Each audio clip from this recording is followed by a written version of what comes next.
Hey Inskillers, now that you have learned to plan and prepare a presentation, it's time to take another step, structuring a presentation.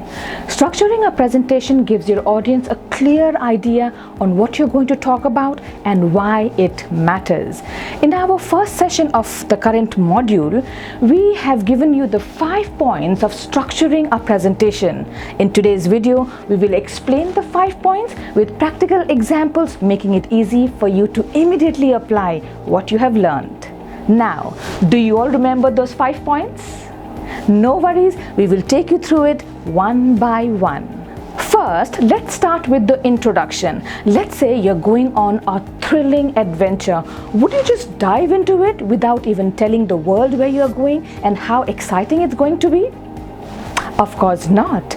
And therefore, an introduction of your presentation sets the stage, hooks the audience, and gives them a sneak peek of what the journey is going to be about.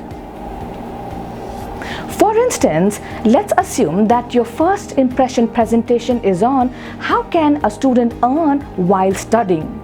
In your introduction, you will cover aspects that will give them the strategies that you will take, why is it essential for students, and what are the exciting opportunities that opens up.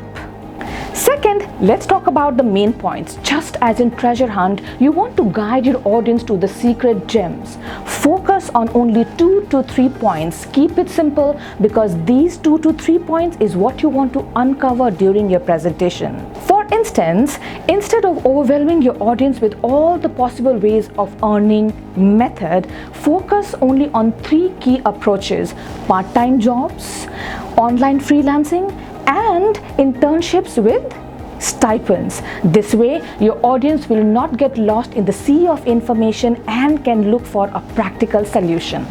Third is supportive evidence. This works as your secret weapon. For example, let's say you're presenting the idea of an online freelancing job. In such a case, you can provide data by telling your audience the rising demand for the freelancing jobs, also supporting with a real life story where you could say that the students have been able to not just cover their fees but also have been able to build up a simultaneous career online. So this evidence, backed with statistics and storytelling, compels the audience, and by making your story trustworthy and at the same time inspiring.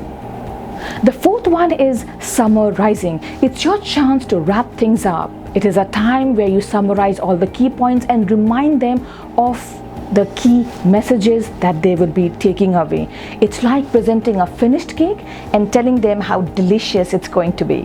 And finally, the fifth point is about the question and answer Q&A. You have to be ready for the question and answer by not just encouraging but also interacting.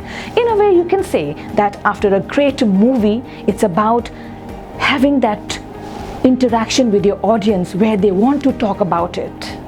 And it also shows that you're open for a dialogue. And now let's reiterate the 5 points together. Introduction, main points, supportive evidence, summarizing, and the question and answer.